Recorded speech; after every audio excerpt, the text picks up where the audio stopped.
ये कहा कि हमें कहीं किसी से न किसी सब सिफारिश करवानी पड़ी, न एक पैसा देना पड़ा। हमने जो कंपटीशन की जो रिक्वायरमेंट थी, कंपटीशन की जो प्रक्रिया थी, उसमें सीधा सीधा हमने भाग लिया और हम उसमें चयनित हुए हैं। सिर्फ और सिर्फ मेरिट के आधार पर प्रदेश में भारतीय जनता पार्टी की जो सरकार माननीय योगी आदित्यनाथ जी के नेतृत्व में चल रही है, उसमें मेरिट शब्द जो है, क्वालिटी जो शब्द है या गुणवत्ता जो शब्द है, वो पहली बार बहुत वर्षों के बाद, कई दशकों के बाद मैं कहूँगा, पहली बार ये इंट्रोड्यूस हुआ है। मित्रों, आप सबको इस चयन प्रक्रिया में सफल होने के लिए मैं बहुत बहुत बधाई देता हूँ, क्योंकि जब पारदर्शिता होती है तो स्वाभाविक बात है कि निष्पक्ष रूप से काम होता है। जो लोग काबिल होते हैं उनको नौकरियां मिलती हैं, और उस काबिल लोगों के बीच में से आकर के और चयनित होना, उन लोगों के, आप सबके लिए हमारी शुभकामना। आपके घर परिवार के सभी लोगों को हमारी बहुत बहुत शुभकामनाएं हैं। आपके जरिए मुझे बताया गया है कि यहाँ कई विभागों के लोग, उसमें मेरा भी विभाग है, ऊर्जा विभाग के, और ये भी मुझे कहने में गर्व हो रहा है माननीय मुख्यमंत्री जी कि अभी माननीय स्वतंत्र देव सिंह जी ने कहा, मेंकेश्वर सिंह जी ने कहा कि सबसे ज़्यादा ऊर्जा विभाग के अभ्यर्थियों को आज चयनित होकर के उसमें नियुक्ति पत्र है 852। तो हमारे ऊर्जा विभाग में जो टेक्नीशियन ग्रेड 2 852 नियुक्त हुए, उनके साथ मैं सभी विभागों के सभी जो अभ्यर्थी हैं उन सब से कहना चाहूँगा कि जब राज्य आपको इतनी निष्पक्ष और इतनी पारदर्शिता के साथ जब आपको नौकरी दे रहा है, तो आपके आचरण में, आप जो कार्य करने जा रहे हैं, कोई डॉक्टर है, कोई टेक्नीशियन है, ऊर्जा विभाग की मैं बात करूं तो हमारे ऊर्जा विभाग में कई बार शिकायतें आती हैं, इतना बिल बन गया, उतना बिल बन गया। ये सब वहीं से शुरू होता है जहां आप नियुक्ति लेकर के जा रहे हैं। तो इन सारी बातों पे आपकी भी नज़र होनी चाहिए। आपका भी एक नैतिक रिक्वायरमेंट है, एक नैतिक मूल्य की आवश्यकता है कि नहीं, हम गलत नहीं होने, हम खुद सही चयन प्रक्रिया से होकर के आए हैं और हमारे देखते, हमारे समझते, हमारे रहते हुए कहीं कुछ गलत हम नहीं होने देंगे किसी।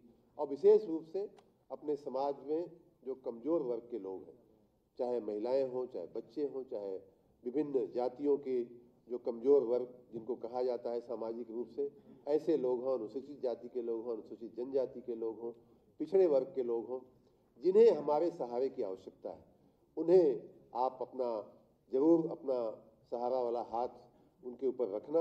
आप सबको एक बार फिर से हमारी तरफ से बहुत बहुत शुभकामना और आपके उज्जवल भविष्य की मैं कामना करता हूं। आपके जरिए राज्य का विकास होगा, देश का विकास होगा, और माननीय मुख्यमंत्री जी की जो मंशा है कि हम बहुत जल्दी आने वाले 3-4 साल में, माननीय मुख्यमंत्री जी की मंशा है कि हम अपनी अर्थव्यवस्था को लगभग 3 गुना 4 गुना बढ़ाते हुए $1 ट्रिलियन की इकोनॉमी बनाने की दिशा में हमें चलना है। आप ऐसे समय पे सरकारी नौकरी में आए हैं जब सरकार का लक्ष्य बहुत बड़ा है। माननीय प्रधानमंत्री जी का लक्ष्य देश के लिए बहुत बड़ा है, माननीय मुख्यमंत्री जी का लक्ष्य जो है प्रदेश के लिए बहुत बड़ा है। ऐसे समय में आपका मैं स्वागत भी करता हूं, आपको उस चुनौती से अवगत भी कराता हूं और साथ में उस चुनौती को पूरा करने के लिए शुभकामना भी देता हूं। बहुत बहुत धन्यवाद। धन्यवाद माननीय मंत्री जी। और अब निवेदन माननीय मंत्री सिंचाई एवं जल शक्ति विभाग श्री स्वतंत्र देव सिंह जी से उद्बोधन के लिए।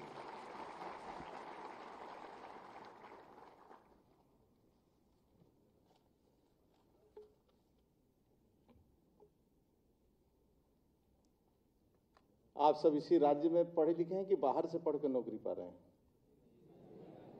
इसी राज्य में ना। तो 14 के सत्र के पहले की स्थिति आप देखे होंगे, देखा है कि नहीं देखा है? नियुक्तियां कैसे होती थी, गुंडागर्दी कैसे होती थी, बिजली कैसे मिलती थी, यानी सत्र के पहले क्या स्थिति थी। जब हम लोग ट्रेन पर जाते हैं, कभी पकड़ने के लिए ट्रेन या किसी सभा में रहते हैं गाजीपुर, जब एक रिक्शा चालक दौड़ते हुए आता है और कहता है कि योगी जी को बधाई दे देना, मेरी बेटी पुलिस में भर्ती हो गई।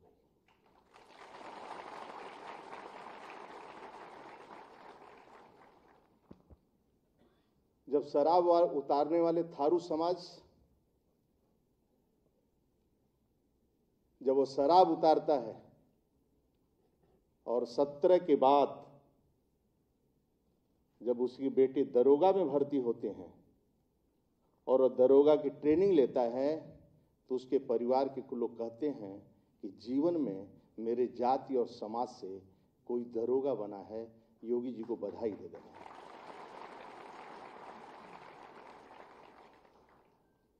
कभी सपने में नहीं कोई सोचा था कि बनटांगिया, आप सुने होंगे जात बनटांगिया, जो जंगलों में रहकर हमारी सुरक्षा के लिए संघर्ष किया, अंग्रेजों से संघर्ष किया, लेकिन अपने बच्चों की चिंता नहीं किया, और आज तक उनको राजस्व ग्राम में अधिकार भी नहीं था, वोट देने का भी अधिकार नहीं था, पक्का मकान भी नहीं मिलता था।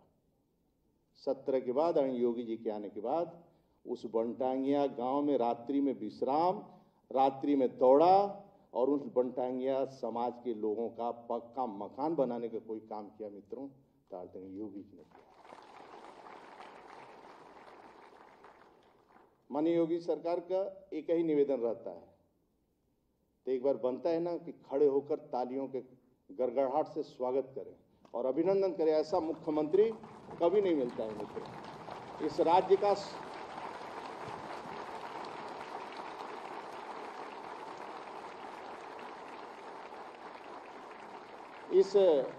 बैठ जाए अपने को, और इस राज्य का सौभाग्य है कि आपका दायित्व बनता है कि महाराज जी पर एक अंगुली नहीं उठना चाहिए। जिस क्षेत्र में आप जा रहे हैं वहां एक व्यक्ति सरकार के बारे में कुछ बोलता है तो उसका जवाब देने का अब आप काम करेंगे, क्यों आप माननीय योगी जी के प्रतिनिधित्व हैं और आप ही योगी जी हैं। जब क्षेत्र में अब जाएंगे, अब कोई नहीं है, उस गरीब का, उस दलित का, शोषित वंचित का काम कैसे हो, उसके टेल तक पानी कैसे पहुंचे, बिजली कैसे आवे, इसकी चिंता आपको माननीय योगी जी के लिए करना है कि नहीं करना है, कि नहीं करना है। तो अपने स्वास्थ्य की चिंता रखना और सरकार की चिंता रखना, दो काम करते रहना, यही माननीय योगी जी का सपना है। मंच पर बैठे हमारे मंत्रीगण, अभी AK शर्मा जी को आप सुन रहे थे, हमारे मंच पर बैठे हैं सभी हमारे मंत्रीगण, अधिकारीगण, आप उपस्थित हैं। मैं एक बार पुनः आप सबका हृदय से स्वागत करता हूं और निवेदन करता हूं कि ऐसे मुख्यमंत्री कभी कभी मिलते हैं जो अपनी बहन की चिंता नहीं करता है, लेकिन यहाँ रहने वाली सभी बहनों बेटियों की चिंता करने वाला कोई है तो योगी जी। आप सबका मैं हृदय से स्वागत करता हूँ। बहुत बहुत धन्यवाद। भारत माता की जय। वंदे मातरम। धन्यवाद माननीय मंत्री जी। और अब सूचना एवं जनसंपर्क विभाग द्वारा तैयार की गई फिल्म मिशन रोजगार का संक्षिप्त प्रसारण होगा। युवा हौसलों से देश तरक्की करता है। देश के यशस्वी प्रधानमंत्री श्री नरेंद्र मोदी जी के नेतृत्व में अभिनव योजनाओं ने युवाओं को 21वीं सदी की चुनौतियों के लिए किया है तैयार। अमृत काल में आप सभी युवा देश को नई ऊंचाई पर ले जाएंगे। माननीय मुख्यमंत्री योगी आदित्यनाथ के नेतृत्व ने निष्पक्ष एवं पारदर्शी भर्ती प्रक्रिया की नई कार्य संस्कृति से युवाओं के सपनों को दी है नई उड़ान। मिशन रोजगार से सरकारी भर्तियों, निजी क्षेत्र, स्टार्टअप, MSME, ODOP और निवेश इकाइयों में युवाओं को मिले हैं रिकॉर्ड रोजगार। वर्ष 2017 के बाद रिकॉर्ड 6 लाख से अधिक युवाओं को सरकारी नौकरी मिली, जिनमें 1,50,000 से अधिक महिलाएं हैं। इसके साथ ही 3.75 लाख युवाओं को मिली है सरकारी विभागों में संविदा पर नौकरी। परिणाम स्वरूप वर्ष 2016 में जो बेरोजगारी दर 19% से अधिक थी, वह 2.4% तक रह गई। प्रदेश सरकार ने विगत 6 वर्षों के अंदर एक व्यवस्था बनाई कि चयन की प्रक्रिया से लेकर के नियुक्ति की प्रक्रिया तक कहीं भी किसी भी अभ्यर्थी के साथ कोई भेदभाव न हो। उत्तर प्रदेश में युवाओं को अब कोचिंग, उच्च शिक्षा और रोजगार के लिए नहीं करना पड़ता है पलायन, खिलाड़ियों को भी खेल कोटे से मिल रही हैं सरकारी नौकरी। माननीय मुख्यमंत्री जी के कर कमलों से आज उत्तर प्रदेश लोक सेवा आयोग, उत्तर प्रदेश अधीनस्थ सेवा चयन आयोग एवं विद्युत सेवा आयोग द्वारा चयनित 1782 अभ्यर्थियों को नियुक्ति पत्र वितरित किया जा रहा है। उत्तर प्रदेश पावर कॉर्पोरेशन के विभिन्न पदों पर आयुष विभाग में आयुर्वेद चिकित्सा अधिकारी, सिंचाई विभाग में अवर अभियंता, चिकित्सा विभाग में दंत चिकित्सक, आवास विभाग में अवर अभियंता, गृह विभाग में सहायक अभियोजन अधिकारी, उत्तर प्रदेश सचिवालय में समीक्षा अधिकारी और प्रशासनिक सुधार राजकीय कार्यालय निरीक्षणालय में निरीक्षक के पद पर हो रही हैं नवचयनित अभ्यर्थियों की नियुक्तियां। निश्चित ही आप सभी नए भारत के, नए उत्तर प्रदेश के निर्माण में उपयोगी भूमिका निभाएंगे। आप सभी को उज्जवल भविष्य की हार्दिक शुभकामनाएं। सपने हो रहे साकार, डबल इंजन की सरकार। स्वागत। और अब क्रम है माननीय मुख्यमंत्री जी के कर कमलों से नव नियुक्त अधिकारियों और कार्मिकों को नियुक्ति पत्र वितरित किए जाने का। सबसे पहले इस क्रम में मैं आमंत्रित कर रहा हूं सिंचाई एवं जल संसाधन विभाग में नियुक्ति पाए अवर अभियंता लखनऊ से हैं श्री शुभम वर्मा।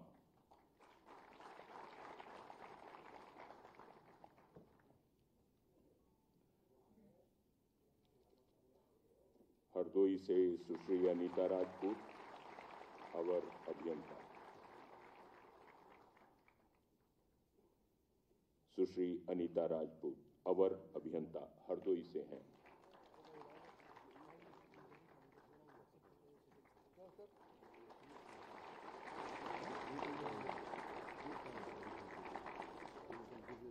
आवास विकास परिषद में श्री अमन वर्मा, अवर अभियंता, बाराबंकी से हैं।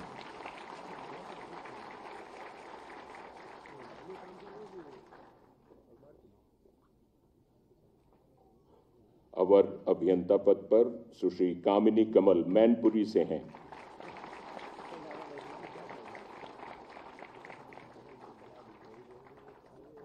और अब क्रम है आयुष विभाग का डॉक्टर विजया लक्ष्मी, आयुर्वेद चिकित्सा अधिकारी, लखनऊ से।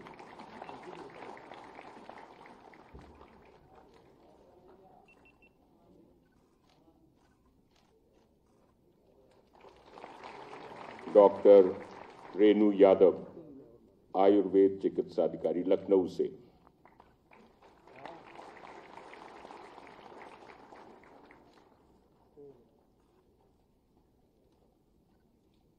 चिकित्सा स्वास्थ्य विभाग में श्री अनिमेश त्रिपाठी, दंत चिकित्सक, रायबरेली से।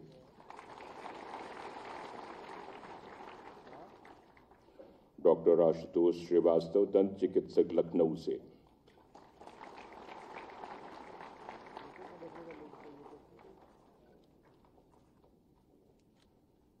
गोरखपुर से हैं श्री पंकज कुमार, समीक्षा अधिकारी नियुक्त हुए हैं सचिवालय प्रशासन विभाग में।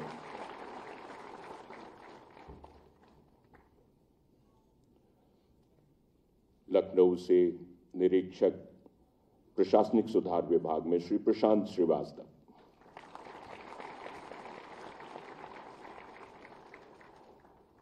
और Uttar Pradesh power corporation limited में टेक्नीशियन इलेक्ट्रिकल के पद पर सुश्री नीलम गौतम, लखनऊ से हैं।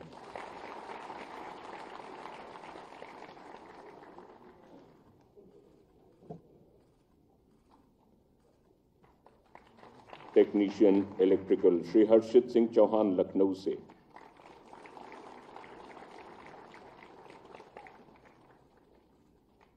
गृह विभाग में सुश्री ऋचा सोनकर, सहायक अभियोजन अधिकारी, कानपुर नगर से हैं।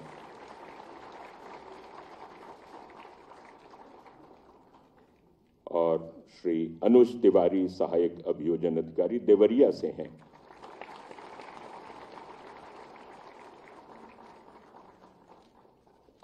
और माननीय मुख्यमंत्री जी, माननीय मंत्रीगण अपना स्थान ग्रहण करें। निवेदन।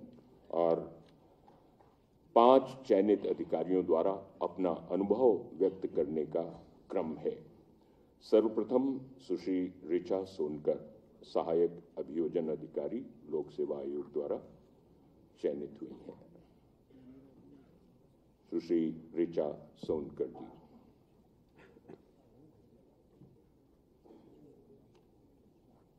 माइक दे दीजिए। कॉर्डलेस।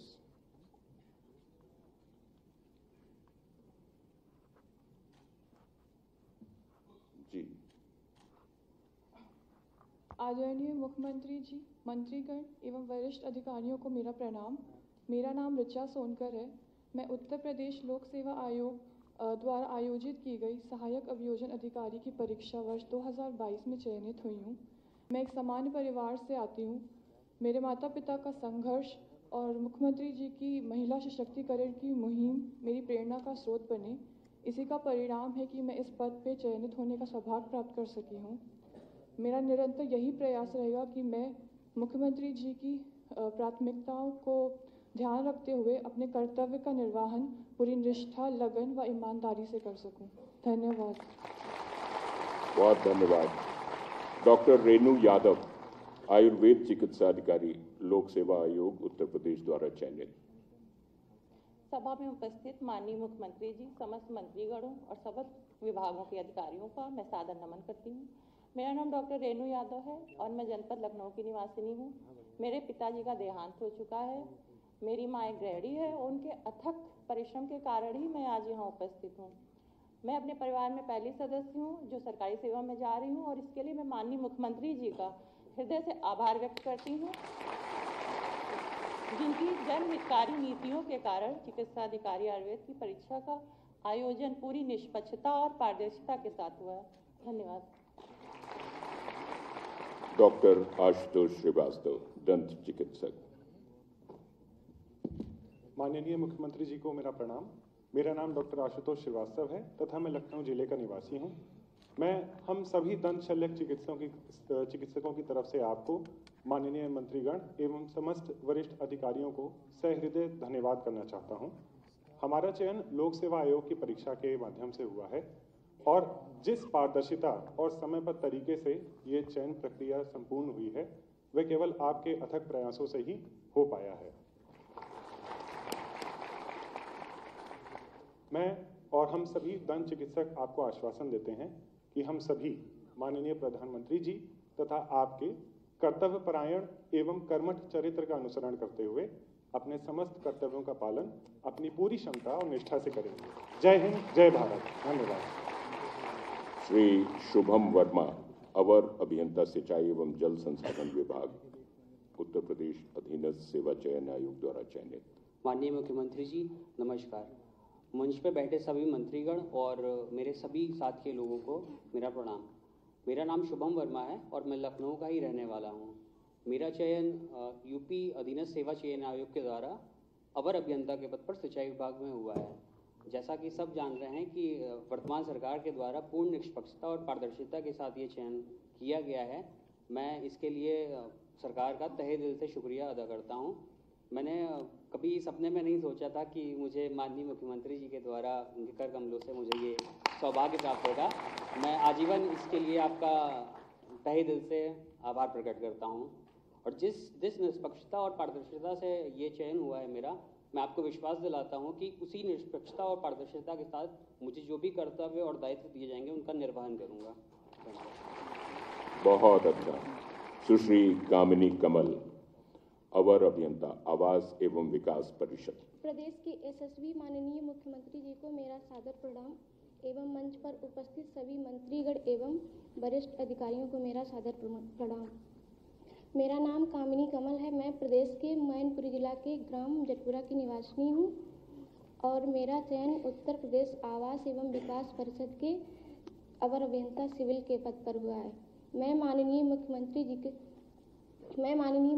जी से ये आग्रह करती हूँ कि आप इसी तरह से मेरे कामों का वो करते रहें और मैं ये अवर अभियंता पद का कर्तव्य एवं कर्तव्यों को निष्ठापूर्वक निर्वहन करूँगी।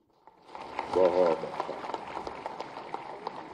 ये अभिव्यक्ति थी नवचयनित अभ्यर्थियों की और अब मैं माननीय मुख्यमंत्री जी से सादर निवेदन करता हूं उनके आशीर्वचन के लिए।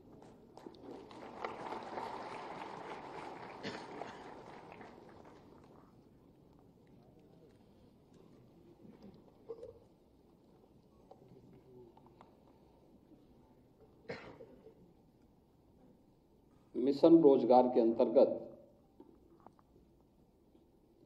प्रदेश के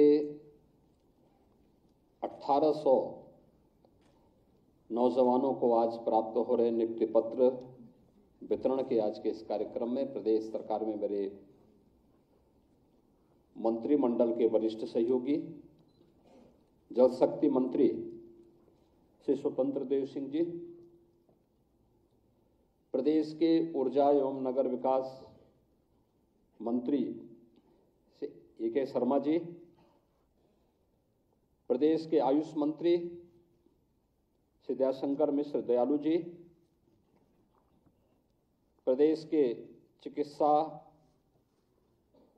शिक्षा एवं स्वास्थ्य मंत्री श्री मयंकेश्वर शरण सिंह जी, प्रदेश के जल शक्ति राज्य मंत्री श्री दिनेश खटीक जी, जल शक्ति राज्य मंत्री श्री रामकेश निषाद जी, अपर मुख्य सचिव ऊर्जा श्री महेश कुमार गुप्ता जी, अपर मुख्य सचिव नियुक्ति एवं कार्मिक डॉक्टर देवेश चतुर्वेदी जी, प्रदेश के हमारे सभी वरिष्ठ प्रशासनिक अधिकारीगण, नवचयनित प्रदेश के हमारे सभी युवा साथियों, आज मुझे प्रसन्नता है कि मिशन रोजगार के अंतर्गत प्रदेश के 1800 युवा प्रतिभाओं को प्रदेश के अलग अलग विभागों में सिंचाई एवं जल संसाधन विभाग में, आवास विकास परिषद में, आयुष विभाग में, चिकित्सा स्वास्थ्य विभाग में, सचिवालय प्रशासन विभाग में, प्रशासनिक सुधार विभाग में, उत्तर प्रदेश पावर कॉरपोरेशन में, गृह विभाग में उन्हें आज नियुक्ति पत्र वितरण का एक कार्यक्रम यहाँ पे संपन्न हो रहा है। मैं प्रदेश के इन सभी अलग अलग विभागों के लिए चयनित युवा प्रतिभाओं को प्रदेश की सेवा में आने के लिए हृदय से स्वागत करता हूं और उनके परिवारजनों को और उन्हें हृदय से बधाई देता हूं।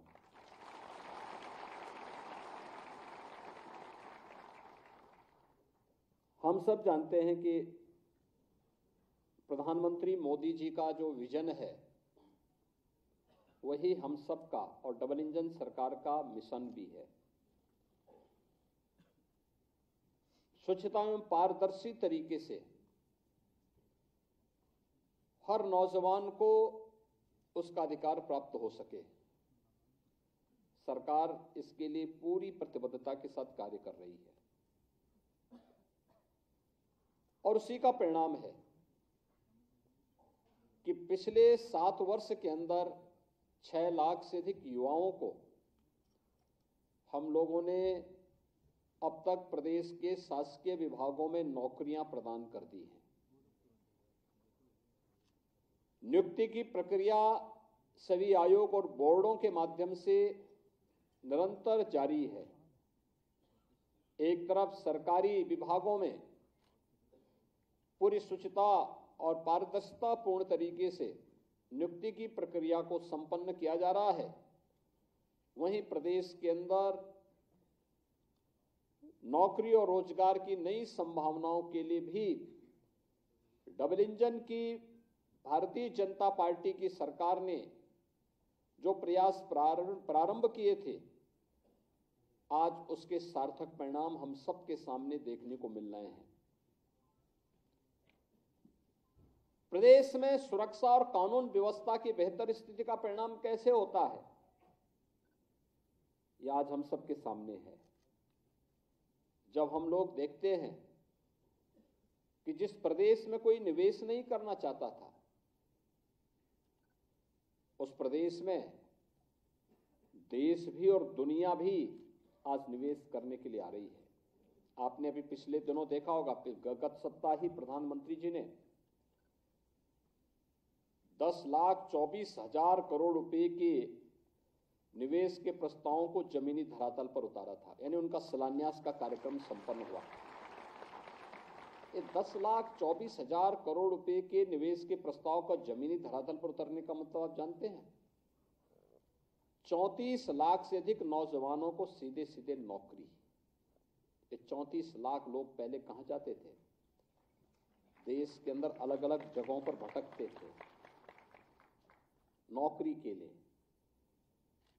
कोई महाराष्ट्र जाता था, कोई पंजाब जाता था, कोई बेंगलुरु जाता था, कोई गुजरात जाता था, कोई तमिलनाडु जाता था, कोई आंध्र प्रदेश जाता था। आज कहीं जाना नहीं है, बल्कि अपने ही राज्य में वह निवेश हो रहा है, अपने ही राज्य में उसको नौकरी मिलेगी। यह एक संभावना प्रदेश के अंदर तैयार कर दी गई। जब हम लोग ग्लोबल इन्वेस्टर समिट किए थे फरवरी 2023 में, तो हमें 40 लाख करोड़ रुपए के निवेश के प्रस्ताव प्राप्त हुए। पूरी दुनिया देख रही थी एक यूपी में क्या हो गया, इतना पैसा आ रहा है। थोड़ी भी शासन प्रशासन की कार्य पद्धति बदल जाए, ईमानदारी पूर्ण तरीके से वो कार्य करना प्रारंभ कर दे, तो कैसा सर्वांगीण विकास के रास्ते खुलते हैं। निवेश आ रहा है, इंफ्रास्ट्रक्चर। आज के दिन पर उत्तर प्रदेश में जितना कनेक्टिविटी के लिए 4 लेन की कनेक्टिविटी हो, एक्सप्रेस हाईवे का हो, रेलवे का हो, एयर कनेक्टिविटी का हो, वाटरवे का हो, जितना बेहतर कार्य यूपी के अंदर हो रहा है, अन्यत्र देखना कठिन है। इस इंफ्रास्ट्रक्चर का लाभ भी उत्तर प्रदेश के अंदर मिल रहा है। गांव गांव में विद्युतीकरण का कार्य हो रहा है, नए सब स्टेशन लग रहे हैं, नए जनरेशन प्लांट लग रहे हैं, विद्युत की अधिक से अधिक आपूर्ति देने की कार्रवाई हो रही है,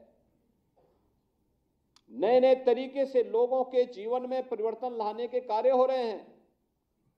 ये सभी कार्य समयबद्ध तरीके से आगे बढ़ाने का कार्य हो रहा है।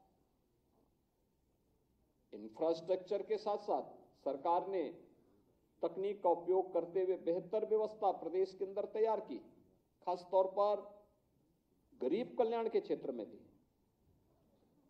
पहले लोगों को सुविधा नहीं मिल पाती थी। पिछले 7 वर्ष में डबल इंजन सरकार आने का परिणाम किस रूप में लोगों को प्राप्त हुआ? बिना भेदभाव के लगभग 56 लाख गरीबों को एक एक मकान मिल गया। अनुमान करिए, पहले 1 मकान 2 मकान नहीं मिल पाता था, 56 लाख लोगों को डबल इंजन सरकार ने मकान उपलब्ध करवा दिया। 23 लाख हेक्टेयर भूमि में अतिरिक्त सिंचाई की सुविधा दे दी।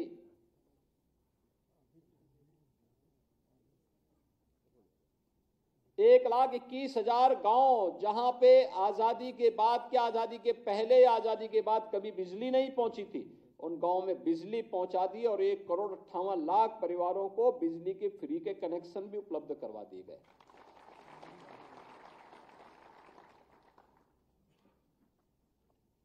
गांव गांव में न्याय पंचायत स्तर पर, ब्लॉक स्तर पर हेल्थ एंड वेलनेस सेंटर बनाए जा रहे हैं। जिस उत्तर प्रदेश ने 1947 से लेकर के 2017 तक केवल 12 गवर्नमेंट मेडिकल कॉलेज देखे थे, आज उत्तर प्रदेश सभी 75 जनपदों में मेडिकल कॉलेज बनाने के लिए पूरी प्रतिबद्धता के साथ काम कर रहा है। ये परिवर्तन, यही परिवर्तन। महिला सशक्तिकरण की दिशा में जो प्रयास होने चाहिए थे, उसके सार्थक परिणाम आ रहे हैं। आज उत्तर प्रदेश की हर बहन और बेटी अपने आप को सुरक्षित महसूस करती है। युवा के मन में एक नया उत्साह है, किसान खुशहाल है,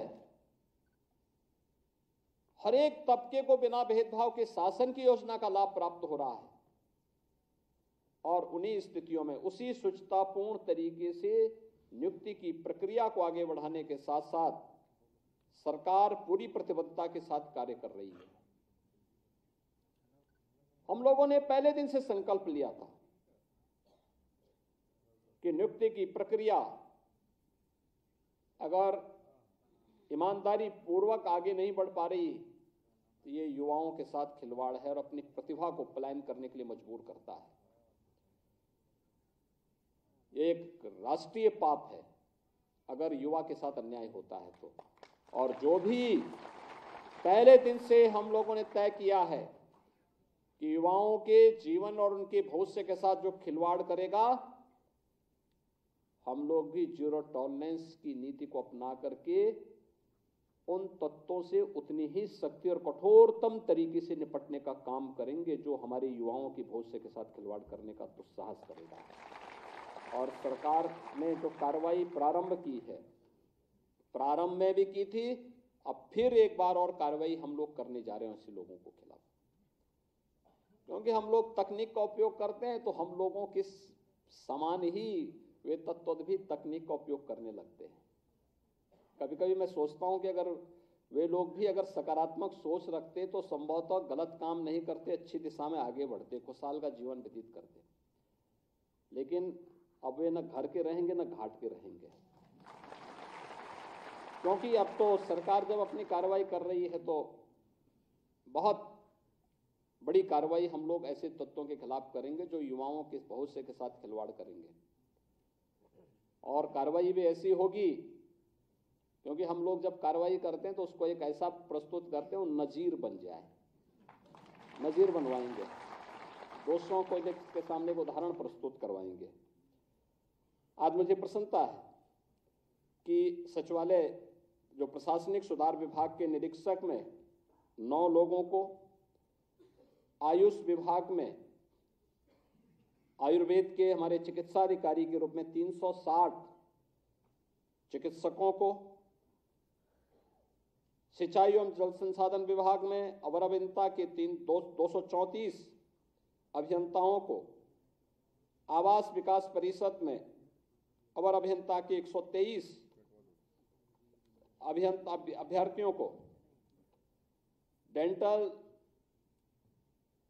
चिकित्सक के रूप में 141 चिकित्सा और स्वास्थ्य विभाग में, गृह विभाग में 42 अभियोजन सहायक अभियोजन अधिकारी और उत्तर प्रदेश पावर कॉरपोरेशन में टेक्नीशियन इलेक्ट्रिकल के रूप में 852 पदों पर चयन की जो प्रक्रिया संपन्न हुई है, उन्हें ये नियुक्ति पत्र आज यहाँ पे वितरित हो रहे हैं। यह आपके जीवन में एक उदाहरण है। आपने देखा होगा फॉर्म भरने से लेकर के परीक्षा की पूरी प्रणाली तक और नियुक्ति पत्र प्राप्त होने के उपरांत अब आपको नियुक्ति पत्र वितरण के साथ आप जब अपने तैनाती वाले स्थल पर जाएंगे, कहीं भी आपको सिफारिश की नौबत नहीं आई होगी। और सरकार की मंशा भी है कि कहीं भी कोई सिफारिश की आवश्यकता न पड़े, व्यक्ति कार्य करे, ईमानदारी पूर्वक अपनी जिम्मेदारियों का निर्वहन करे और फिर रिजल्ट पर फोकस करे। शासन की जो मंशा है वह प्रदेश और देश का विकास है। शासन की मंशा है गरीबों के प्रति हम जितने संवेदनशील हों उतनी ही जवाबदेही और जिम्मेदारी के साथ हम अपने कर्तव्यों के साथ का निर्वहन करते हुए राज्य को प्रधानमंत्री जी के संकल्पों के अनुरूप विकसित भारत की परिकल्पना को साकार करने के लिए एक विकसित उत्तर प्रदेश बनाने की दिशा में हम सबको प्रयास करना होगा। और यही सरकार आपसे अपेक्षा रखती है कि जब बिना भेदभाव के नियुक्ति आपको प्राप्त हो रही है, बिना किसी सिफारिश के आपको इस सारी प्रक्रिया के साथ गुजरते हुए आज नियुक्ति पत्र प्राप्त हो रहा है, तो इसी लगन और ईमानदारी के साथ आप भी परिणाम देकर के राज्य के विकास में सहभागी बने। विकसित भारत की परिकल्पना को साकार करने के लिए विकसित उत्तर प्रदेश बनाना पड़ेगा। और विकसित उत्तर प्रदेश केवल शासन में बैठे हुए लोग नहीं तैयार करेंगे, हर व्यक्ति को अपने अपने नागरिक कर्तव्यों के साथ जुड़ना पड़ेगा। हर व्यक्ति अपने कर्तव्यों के साथ जब जुड़ेगा उसके परिणाम भी हम सबके सामने उसी रूप में आएंगे। और यह हम सबको ध्यान में रखकर काम करना होगा। आप ईमानदारी के साथ समय पे अपने कार्यालय जाना, पूरे समय तक वहां रह करके जिम्मेदारियों का निर्वहन करना फाइल कोई डंप नहीं पड़ी रहनी चाहिए।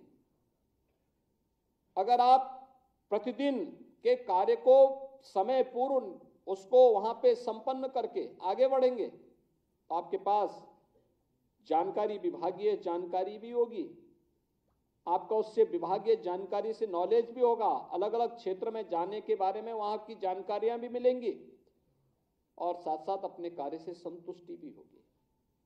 अक्सर होता है जब व्यक्ति के पास कार्य लगातार ढेर जमता है और समय पे उसका निस्तारण नहीं कर पाता है तो वही बाद में फिर उसको ये बना देता है कि साहब कैसे करूं, फिर वह धीरे धीरे करके ट्रैक से उतर जाता है और फिर वहीं से जैसे एक व्यक्ति को अपने कैरियर में 30-35 वर्ष तक अपनी सेवाएं देनी है और एक बहुत अच्छे कैरियर के साथ जो व्यक्ति आगे बढ़ सकता है और समय ही उस व्यक्ति को सर्विस से बाहर होना पड़ता है। सरकार की अनुशासनात्मक कार्रवाई का सामना करने के लिए उसको मजबूर होना पड़ता है, फिर नौकरी से हाथ धोना पड़ता है। आज आपको नियुक्ति पत्र प्राप्त हो रहा है, आप अपने माता पिता, अपने अभिभावकों और अपने परिवार के, अपने उन सभी मित्रों और शुभचिंतकों की भावनाओं के अनुरूप आज आप नियुक्ति पत्र प्राप्त कर रहे हैं। आपकी भी मिशन यही होना चाहिए कि अब मुझे नियुक्ति पत्र प्राप्त हो गया है, आपने एक पड़ाव पूरा किया। ये मंजिल नहीं है आपकी, ये तो एक पड़ाव पूरा किया, जीवन का एक पड़ाव। आपका लक्ष्य था कि मैं अच्छी पढ़ाई करने के बाद एक पद पर जाऊं, मुझे पैर रखने की एक जगह मिले और वहां पर अब आपको सर्वश्रेष्ठ प्रदर्शन करने के लिए अपने आप को तैयार करना। जितना अच्छा आप मेहनत कर सकते हैं, जितना परिश्रम कर सकते हैं, और ये पहले 10 वर्ष के अंदर आप याद करना, पहले 10 वर्ष के अंदर जितनी मेहनत आप कर पाएंगे उस विभाग की हर अच्छाई के बारे में, उसके प्रदर्शन के बारे में और उसके भविष्य के एक रोड मैप को भी प्रस्तुत करने का आपके पास एक खाका आपके सामने होगा। और जब भी इस विभाग में उच्चतम पदों की ओर आप जाएंगे तो आपको अपने बॉस के सामने या विभाग के सामने कभी भी आपको फिर अपने को कमजोर साबित करने की स्थिति नहीं आएगी, कमजोर नहीं पाएंगे आप अपने आप को, क्योंकि आप तो अपडेट हैं इन सब कार्यों के प्रति। और मुझे लगता है कि वह पहले दिन से आपको करना पड़ेगा, जवाबदेही के साथ, पूरी ईमानदारी पूर्वक अपने कर्तव्यों के निर्वहन के साथ आप आगे बढ़ेंगे। अलग अलग फील्ड से जुड़े हुए आप लोग हैं, कोई डॉक्टर है, कोई आयुष का डॉक्टर है, कोई अभियंता है, कोई टेक्नीशियन के रूप में काम कर रहा है, कोई किसी अन्य फील्ड में काम कर रहा है, किसी को सचिवालय प्रशासन में अपनी जिम्मेदारियों का निर्वहन करना है। अलग अलग दायित्व का निर्वहन करने के लिए आपको सभी को मिलकर के इस अभियान के साथ आगे बढ़ना ही पड़ेगा। और मुझे लगता है कि यह आपके जीवन में आत्मिक संतुष्टि का कारण भी बनेगा और आपको आगे बढ़ाने में एक निर्णायक भूमिका का निर्वहन भी करेगा। आज के इस अवसर पर मैं एक बार फिर से, जो पिछले हम लोगों ने अलग अलग समय में इस प्रकार के नियुक्ति पत्र के वितरण के कार्यक्रम किए, मुझे प्रसन्नता है कि हम लोगों ने यहाँ पे जल संसाधन विभाग के ही 1438 अभियंताओं को, नियुक्त जूनियर इंजीनियर को हम लोगों ने यहाँ पे उत्तर प्रदेश लोक सेवा के द्वारा चयनित थे, उनको भी नियुक्ति पत्र यहीं पे जारी किया। प्रवक्ता और सहायक अध्यापक के माध्यमिक शिक्षा के थे 436 को, इनको 2021 में हम लोगों ने नियुक्ति पत्र प्रदान किया। 271 खंड शिक्षा अधिकारियों को भी हम लोगों ने यहाँ पर नियुक्ति पत्र जारी किए। 49 उप जिलाधिकारियों को, 110 नायब तहसीलदारों को, 31,277 सहायक अध्यापक बेसिक शिक्षा को, 1160 इसमें डिप्टी कलेक्टर थे, बीएसए थे, वरिष्ठ प्रवक्ता थे, समीक्षा अधिकारी थे, गन्ना पर्यवेक्षक थे, गन्ना विकास निरीक्षक थे। 267 नायब तहसीलदार और प्रवक्ता की भी नियुक्ति की प्रक्रिया संपन्न हुई। और इसी प्रकार से 22 में भी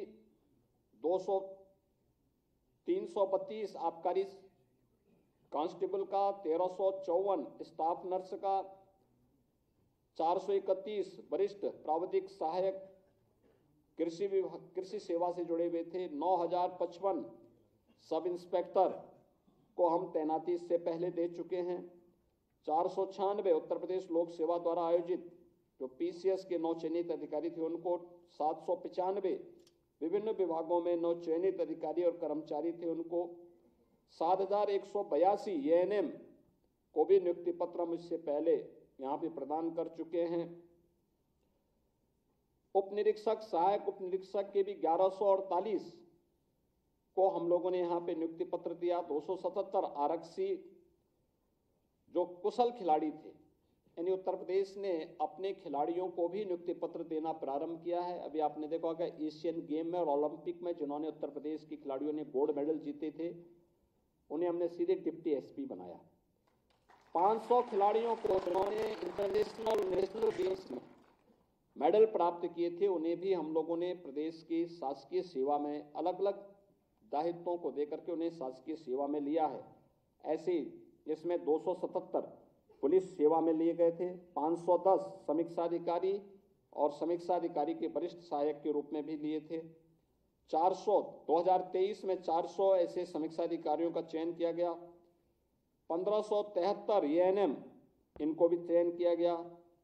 फिर 233 कुशल खिलाड़ी कोटि के अंतर्गत चयनित उत्तर प्रदेश भर्ती बोर्ड में भी हम लोगों ने इनको लिया।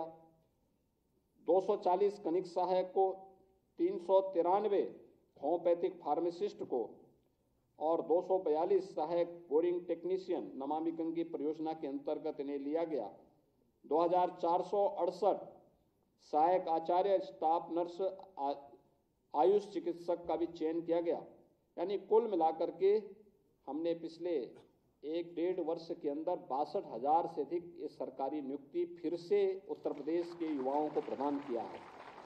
आज के इस अवसर पर जो 1800 अलग अलग विभागों से जुड़े हुए प्रदेश के हमारे युवा प्रतिभा हैं, जिन्हें आज नियुक्ति पत्र प्रदान किया जा रहा है, इन सब को मैं एक बार फिर से हृदय से बधाई देता हूं और विश्वास व्यक्त करता हूं कि आप सब बेहतर प्रदर्शन करके अपने आप को साबित करेंगे। आप सबके प्रति, आपके परिवारजनों के प्रति मेरी मंगलमय शुभकामना है। धन्यवाद। जय हिंद।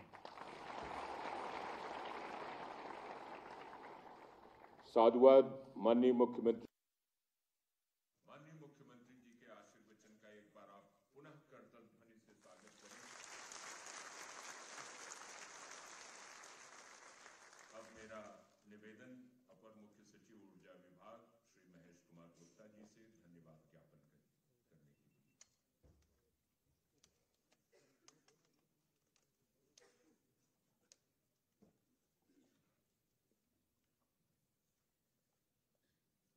उत्तर प्रदेश को विकास की गति देने वाले हम सबके जनप्रिय प्रणेता माननीय मुख्यमंत्री श्री योगी आदित्यनाथ जी, माननीय जल शक्ति मंत्री जी, माननीय ऊर्जा एवं अतिरिक्त ऊर्जा मंत्री जी, मंचासीन माननीय राज्य मंत्रीगण, उपस्थित सभी नवचयनित अभ्यर्थीगण, हमारे सहयोगी अधिकारीगण, मीडिया के सम्मानित प्रतिनिधिगण, सज्जनों और देवियों, हम सभी अधिकारीगण यह अभिज्ञ हैं कि पूर्व में रिक्तियों की प्रदेश में क्या स्थिति थी। हम सभी इन रिक्तियों के साथ जूझते हुए अपने प्रशासनिक दायित्वों का निर्वहन करते थे,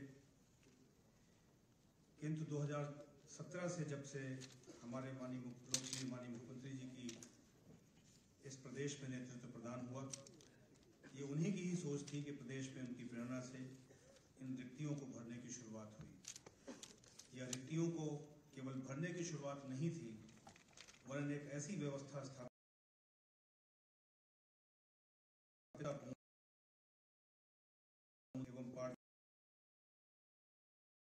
अभ्यर्थियों का चयन हो सके।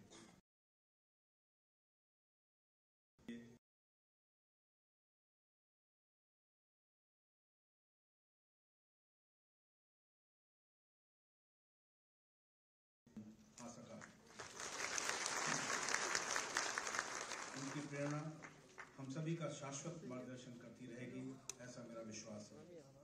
इस अवसर पर उपस्थित माननीय जल शक्ति मंत्री जी, माननीय ऊर्जा मंत्री जी और मंचासीन सभी माननीय राज्य मंत्रीगण के प्रति भी मैं धन्यवाद ज्ञापित कर रहा हूँ कि इस पुनीत अवसर पर आपका सानिध्य मिल सका और नवचयनित अभ्यर्थियों को भी आपसे प्रेरणा मिल सकी। सभी विभागीय वरिष्ठ अधिकारीगण को भी साधुवाद देना चाहूँगा। नवचयनित सभी अभ्यर्थियों को भी बहुत बहुत बधाई और शुभकामना।